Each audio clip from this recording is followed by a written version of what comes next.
Ethan genuinely has some of the most incompetent enemies on the internet. They make up the most insane talking points, and they are rewarded with thousands of dollars, hundreds of thousands of views. What are these criticisms levied at Ethan? Well, it's that his wife is a pedophile for having a teddy bear as her logo for her clothing brand. Well, in the past, I would certainly commend Hila for having a very creative style. Often, some of the outfit ensembles that Hila chooses feels very childlike, with also Teddy Fresh having a little teddy bear as a logo. I don't know.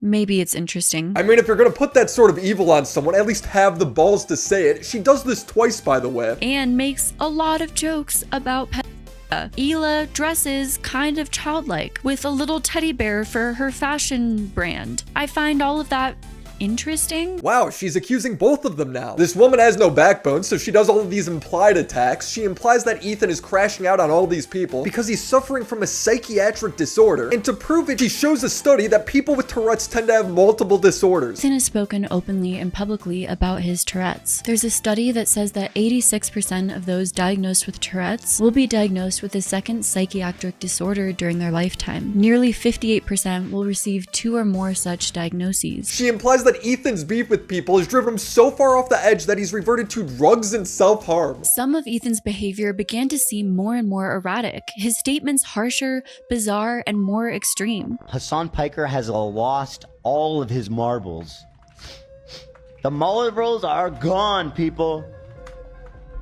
Hard hitting, man. One, he didn't even say anything crazy. He said Hasan lost his marbles. We're really pearl clutching over a PG level insult. And 2, what's with the zoom in? Is the implication that Ethan's cutting himself? He had so many filters to this video, I genuinely can't tell if that's marker or bloody cuts on his leg. So I pulled up the original video, and it's obviously marker that his kids drew on him. So this family has been doxxed, threatened, and harassed all year. They've finally been able to close their false CPS case. It's been resolved. They can finally move on as a family. And then randomly this YouTuber with over 600,000 subscribers accuses the mom of being a pedophile and diagnoses the dad as a psychologically unstable drug addict who cuts himself. There's definitely a lot of crazy, unhinged people on the internet, but it's not Ethan, it's you. That's why I use Aura, the sponsor of today's video. What you're looking at right now is my personal information that could be found in data breaches right now. Emails, passwords, my full name. But I'm not a unique case. Your information is out there too, and there's a chance you're using that same password just waiting to be hacked. Because even worse, if you just Google your name right now, there'll be tons of these data broker websites that display your full name, your phone number, address, your relatives, all online for anyone to access. And this is what's often used by spam callers that light up your phone 2 or 3 times a day. You don't have to live this way anymore. These are all the data brokers Aura has removed me from over the past few months. So don't put up with your phone being spammed. Don't put up with your data just being out there, ready to be used by these greedy companies. And don't live without knowing if your password and email have been leaked, ready to be hacked at any time. But if the worst case scenario still happens, Aura comes with a $5 million identity theft insurance protection. It also comes with a VPN, which I use to watch the Chicago Blackhawks because ESPN won't let me watch my own team in my local network. I think with us incorporating the internet more into our lives each and every year, it's good to have something cleaning up after you, and Aura does just that. So go to aura.com/WillyMac and use code WillyMac to start your 14-day free trial. Thank you, Aura, for sponsoring this video. I refuse to learn this woman's name, so I'm just going to refer to her as Cruella because this video is a 3-hour-long hit piece where I'm pretty sure her only source is Reddit. I don't think she uses a single original clip. Everything in it is either missing context or factually wrong. It's also unbelievably parasocial. You tune in to watch your favorite podcast.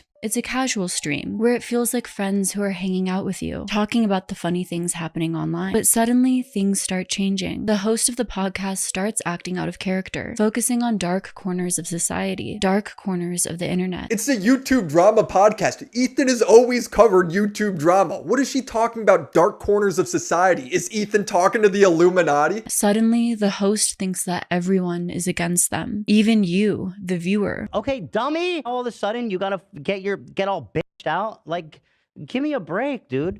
You know, suck my fucking dick. The context is Ethan arguing with his fans who are accusing him of being an Islamophobic Zionist shill. I know what the conclusion of this conversation is going to be. It's going to be that Ethan's a Zionist. Ethan is an Israeli shill. Ethan is Islamophobic. All this types of shit that you see about anybody who doesn't toe the line precisely as you want it. But the way she cuts it makes it seem like Ethan is lashing out for no reason. If you watch the full segment, it's just Ethan asking people to not be racist. I saw this TikTok that blew my mind. This girl, she's on a train in New York. She's like, I saw these Orthodox Jews on the train And the first thing I thought was, are they Zionists? Get the away from me. I'm like, you hate Jewish people. And that had like 160,000 likes on TikTok. Wow, he's so horrible for calling this out. It was supposed to be your comfort podcast, the place you go after a long day, the place you went to relax, turned into a toxic war zone, where the host is even launching campaigns against other people that you enjoy watching. You feel like you need to pick a side. The world is getting darker and darker every day, swallowing up your favorite content creator. If you feel this way, you are way too parasocial and need to find real problems in life. A huge stance I have is always being empathetic to everyone, viewing all sides, understanding the story in its entirety. Well, don't worry, she does none of that in this video. She covers Ethan's original beef with Frogan, which was Ethan unfollowing her on Twitter. But Cruella never shows the tweet, which I don't even know how you cover a Twitter drama without showing any tweets. She just makes it seem like Ethan hates Frogan because she's Muslim. Ethan rubbed people the wrong way on a follow-up episode of the H3 podcast when he called out a Muslim woman named Frogan who had close ties to Hasan and supported Palestine. Are you gonna provide any context? No? Fine, I will. It was on October 7th, the day of the terrorist attack. Frogan tweeted, leftists preaching foam at the mouth at the thought of a revolution happening in America. But as soon as it happens in the Middle East, what they're doing is wrong. Not only is Frogan cheering on a terrorist attack, but she's hoping one happens in the United States. But this is how Cruella sums it up. Ethan somehow framed support for Palestine as death to Israelis and could not fathom a world in which people supported Palestine while simultaneously not wishing harm on Israel. That post was not just Frogan supporting Palestine. She was literally cheering on the death of Israelis on the day it happened. I can't tell if Cruella is purposely leaving out this information or if she just didn't bother to look it up. Seriously, I think she got all of her talking points and clips from H3 Snark. She's like, Ethan's bad at politics. Here's a Reddit comment saying so. Ethan wasn't very versed in politics, and often when diving into the specifics of the political discourse and diaspora, his knowledge fell completely flat. Ethan should never be looked at for political commentary. I liked when he made fun of the right, and that's it. Yup. I mean, if this comment from the H3 Snark subreddit states it, then it must be true. She does the same thing iDubbbz does and says that Ethan is mentally unwell for going after his enemies, but she barely touches on why Ethan is mad in the first place. Ethan and his fans focus on their enemies and their deep want to prove their enemies wrong. And the question is that mentally healthy? Or is it causing Ethan to be mentally unwell, to have such a deep focus on the downfall of his enemies? Is she gonna bring up the false CPS calls, the human skulls being sent to his house? Barely. She somehow reframes the people supporting the false CPS calls as the victims. The situation began in early March when CPS arrived after an anonymous tip claimed his child was crawling around and eating dog food. Ethan Klein claimed that this claim has come from streamers who had spread the rumor that Ethan Klein's children had contracted Giardia. It's not just a claim by Ethan. The video exists of Bad Empanada making this story up, and Denim's reacting to it, laughing as her chat demands for CPS to be called. You know, the house is just like covered in dog shit, and he has kids, and his kids like crawl into the dog shit, and God forbid, I don't know what they do with it. Then, around that time, the family received 2 unidentified human skulls, allegedly by mail, which prompted an FBI investigation. And of course, probably does not help with Ethan Klein's paranoia that people are out to get him, that he has enemies all around. If people are falsely calling CPS on him and now he's receiving skulls in the mail as a death threat, doesn't that kind of show that people are out to get him? It's not paranoia at that point, you dumb bimbo. Cruella is so brain dead she can't even recite the lawsuit drama correctly, even though it's been clearly laid out by dozens of creators. Due to Ethan's obsession with Hasan Piker, he posted a video titled Content Nuke Hasan Piker, seemingly to bait Hasan into reacting to the content so that he could sue Hasan for copyright infringement. This is not true. Ethan always wanted Hasan to react to the content nuke. It was the minimum bar for them to debate. I told Hasan, I will debate you if you watch the video first. Why would I have a debate with you about an hour and 40-minute long video that you have not watched? What would the point of that conversation be? I did that with him. It was the dumbest conversation I've ever had. Really consider me watching a dumbass YouTube video from a drama farming channel to be doing research? I don't need to do research this is what you're on a talking video. About. You're going into a topic you don't know anything about. Idiots! Instead, 3 other content creators, Frogan, KaceyTron, and Denims, created content surrounding the content nuke. After the content nuke, it's been made quite clear who Ethan is and always was. He grifted the left until his own bigotry ignorance and ego took over. This man is a full-blown right-wing influencer. She doesn't explain how the video is right-wing, she just reads a comment on Reddit saying it is. And of course it's from H3 Snark, it's the maximum amount of research we can expect out of her. Ethan went from being an advocate for fair use to suing other creators over copyright infringement and creating essentially a content trap so he'd be able to do so. It's not Ethan's fault that Frogan, Casey, and Denims didn't reach the minimum bar for fair use. All they had to do was not state their intent to steal Ethan's views. Ethan makes this very clear. I think if you're a reactor on Twitch, for the most part, if you make a good faith effort to comment, I think you're probably pretty much doing the right thing, and that's fine. And I would never sue someone for that. Take it to these three absolute morons to state their intention to steal my property on video. Making something fair use means you are transforming the work into your own thing. They stated their reactions were market replacements. Frogan wasn't even there for the video. Casey just acted confused and smoked weed. Are you being serious?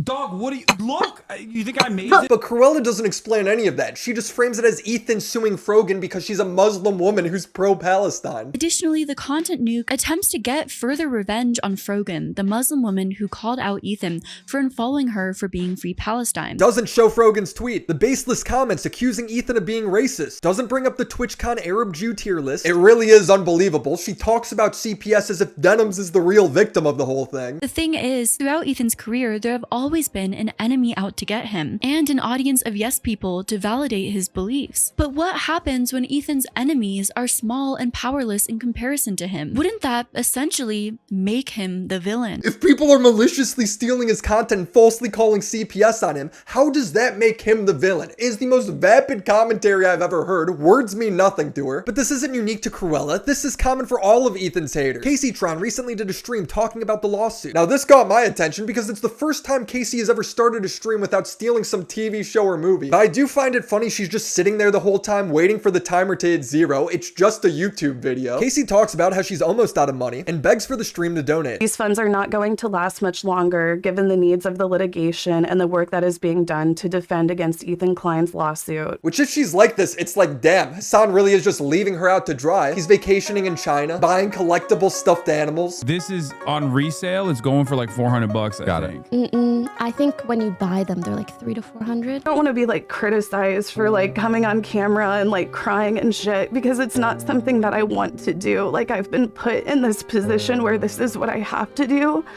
to survive. I think the retail price, like the OG actual retail like price, if you can $300. get it, is like $250. Like all I've ever known my whole f***ing life is surviving. Oh, it's a keyboard. You can use it as a keyboard.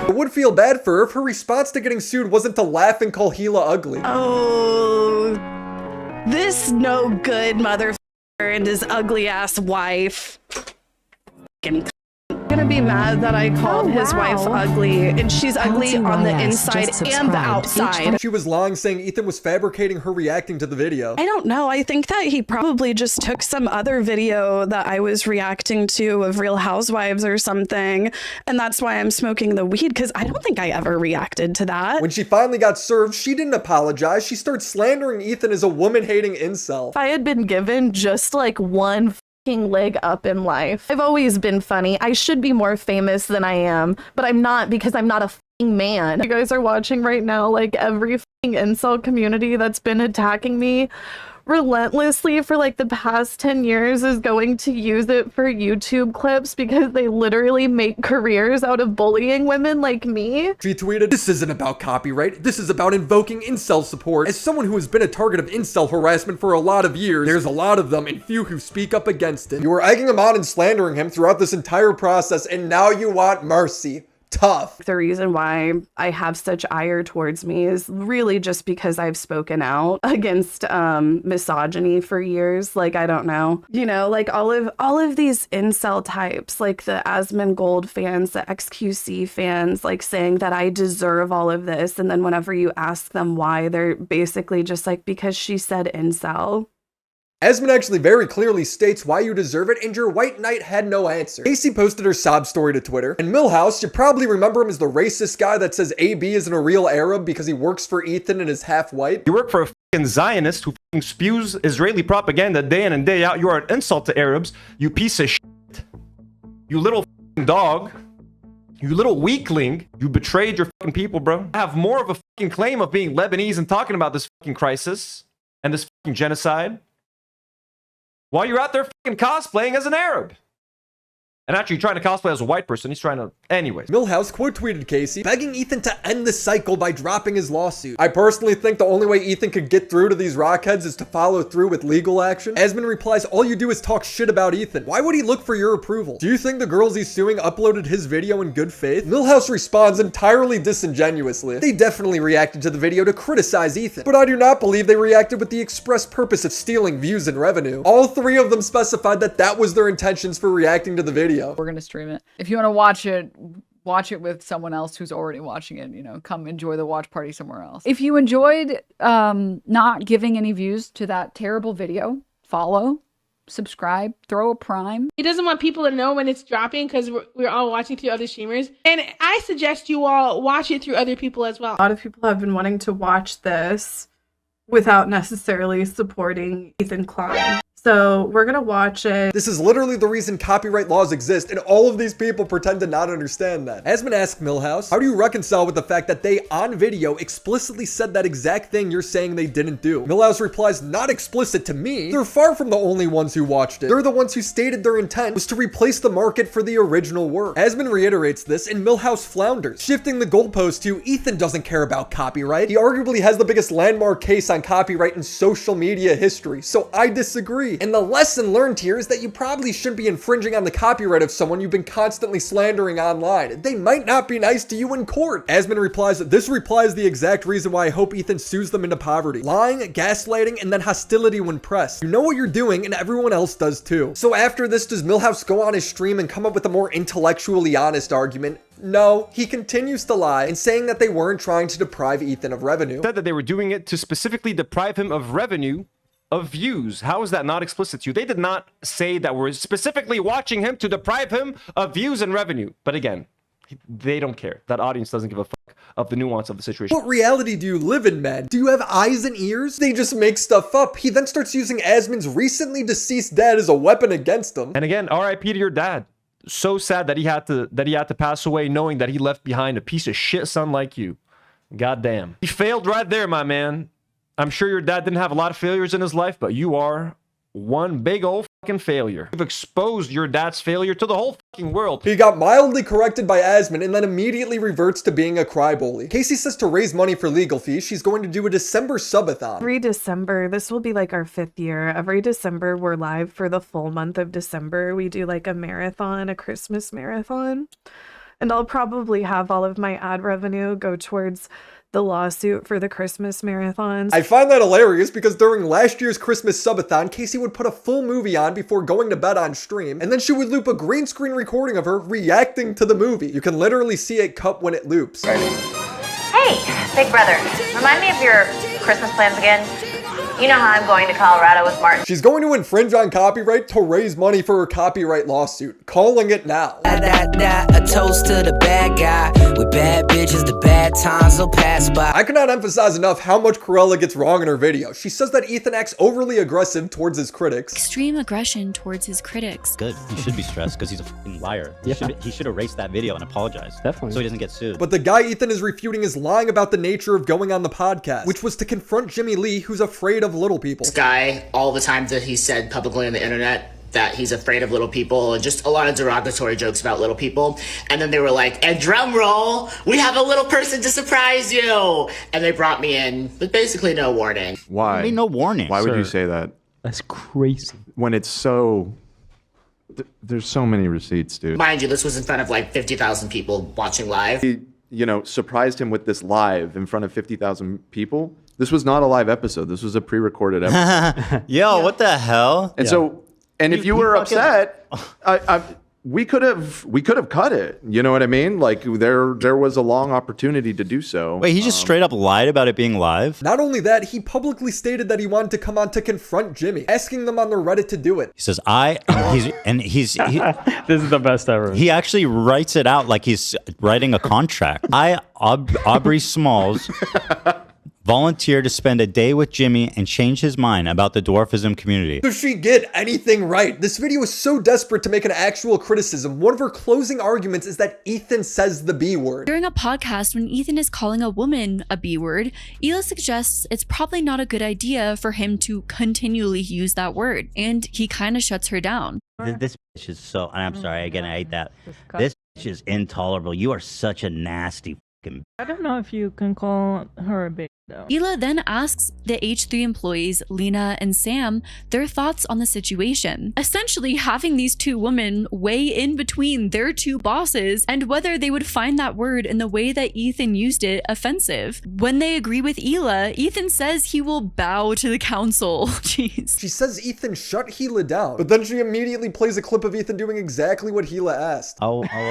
I will bow to the council's will. He's disagreeing with them, but he's still going with their decision because he's been outvoted. It's one of the most amicable ways to resolve a disagreement. She then plays a clip of Ethan stopping himself from saying the word bitch and then acts like it's a bad thing. There was a time where it seemed like Ethan almost called his employee Nate a B word. Kind of doesn't mean I'm a liar. It just means that Nate's a little nitpicker. He's a insolent employee. Isn't this what you people wanted? Him to stop saying the word? Why are you mad? She ends the video by reiterating that Hila is a pedophile. Hila dresses kind of childlike with a little teddy bear for her fashion brand. I find all of that interesting. It reminds me of when I was really young and naive and had people who I thought were guy friends that would make a lot of sexual jokes towards me. And then I would always be shocked and disappointed when some time would pass and they would try to make a pass at me. They dodged a bullet and then pats herself on the back for how much research she did. If you were a Fallen fan, a former fan, or a current H3 fan and you made it all the way to the end, thank you so much. I hope that we can all find peace and love through this video because I feel like Ethan has currently lost that. How are you going to imply that Hila's a pedophile and then end the video like that? A B word. You're a cunt. I like my woman like I like my coffee. Ground up and put in the freezer. You just blowing from Stupid Town? Some other things I found interesting while making this video is that Cruella randomly detours into going after QT Cinderella for her complicated family situation. Cutie also offers anecdotes of her stepbrother who's trans and does not talk to her father because her father refuses to use the correct pronouns. But yet, Cutie still talks to her father. They hang out together and have a relationship. My stepbrother is trans, and my dad refuses to use the correct pronouns. He doesn't understand why it's so important, right? And it drives me crazy. And it drives my stepbrother crazy, of course. You know what the difference is I'm able to have this conversation with my dad because I'm open-minded and we love each other. My stepbrother just says fuck off and won't talk to my dad. So there's no progress being made. I don't support it, but I still love my dad and I'll go to coffee with him tomorrow, but I don't support that. I had a sibling who passed away, so maybe that makes this a little bit too emotional for me. But if my sibling was trans and stopped speaking to a member of my family because that member was being transphobic, I in turn would stop speaking to that family member as well. It's hard for me to see another perspective on that. It's hard for you to see the perspective of wanting to keep your family together, really? Because to me it sounds like QT's doing the much harder job by not giving up. Cruella then says she can relate to QT because she's been a bad family member before by not picking up the phone. Not that I'm always the perfect family member. I'm terrible at responding to text messages and calls. This woman eats glue. I don't think she should be trusted around solid foods. I also want to touch on KaceyTron one more time. I used to think it was a big meme that she smoked a lot of weed, but she's on stream, mid-mental health breakdown, tears coming down her cheeks, and she's just ripping the bong. Also kind of like hiding a lot of the pain from my family, you know? Let me load this bowl. Let's smoke.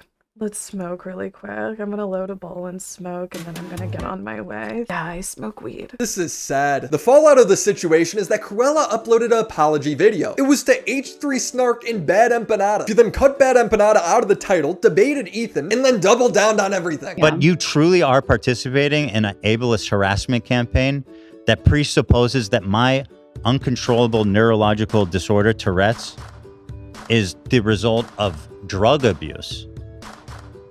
I mean, first I want to say I'm really sorry about that, that, people have been weaponizing that and that you feel that way. You weaponized it. It's gonna be a classic, and we will get to that in our next video. So subscribe to the channel. Shout out to the homies over on Patreon: Crimson Glass, Riveter, Christina Vina, Drankobex, Necro Valley, Eddie Bizzle, Christopher H, Sennial Music, Lucas Sif, Snoopy Poop Doo 2, Amur ML Bay, Drew is Sharing, Clown Factory, Mustard Short Guy, and the mega homies: IGP, Your Taxi, Cyber Katie, Lore Reloaded, Papa Gut, Tiz McFitz, Caden Lulin, BA Subway, Hawk and Load, Terox, John Manfreda, Lucas, Katie Huck, Adrian, and Quap.